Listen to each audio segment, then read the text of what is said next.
My name's Fran Sladek. I'm a forester for Butternut Mountain Farm. I'll give you a brief history of the business and my involvement with it, and that also kind of mirror the industry and why sugaring is so popular now. David Marvin, my employer, he started a company 50 years ago, and when he started it, he did everything he could to put back into it. So he bartended, he logged, he did consulting forestry, and he started sugaring and raising Christmas trees. And as the business started to grow, he didn't have time to deal with the consulting forestry. And so he hired a person before me, and I worked with her for a year or two, but I started full-time for him in 1988. And there were 6 employees there. There's probably like 120 employees now.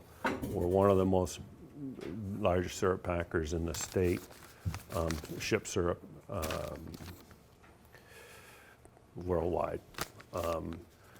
And so my involvement when I was hired was the initial promise was I'll give you a third consulting forestry, you'll work on my property a third, and you'll work in the business, however that may be, another third.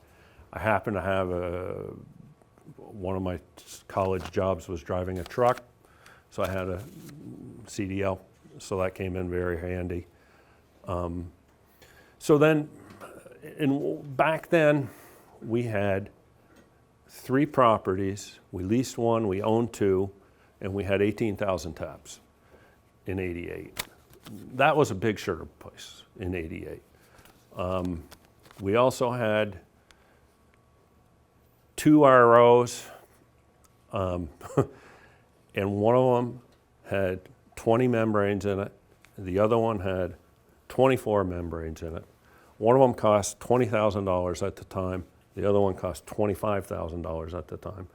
So those membranes, that RO, we'd take the sap from 2%, concentrate it to probably around 12 to 14.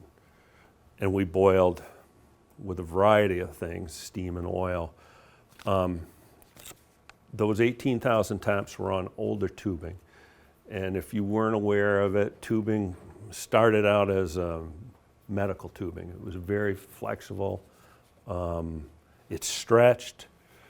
It telescoped. So if you're trying to fit it on the fitting, it was pretty terrible. Squirrels loved it. One year, we went through 45 boxes of tubing just to repair squirrel damage. So it was pretty major. And so as we always had vacuum, but it was poor vacuum. People would call it farmer vacuum. If you went up to the extent of the sugar place, the highest part, you didn't have any vacuum. You could put a gauge on it. And we used to walk around the woods. We'd go around and set spouts, and so we'd go tree to tree once, and that was it. So one of the things that changed, a couple things that changed that impacted sugaring was those 2 ROs that I said we spent $45,000 on. We spent $18,000 and bought an RO about the size of a refrigerator that did the work of those 2 machines. RO technology went a long way. Also, tubing went from the rubber to polytubing, and polytubing was easier. The old rubber tubing you'd have to chew and put it on. They had tools for polytubing. And as people started to figure out how to increase production, they started putting up more pipeline and less tubing. So it takes a little longer to install, but it's easier to maintain. So if you add up the less maintenance, the ability to boil more sap with less energy, that is why people started really going full bore into sugaring.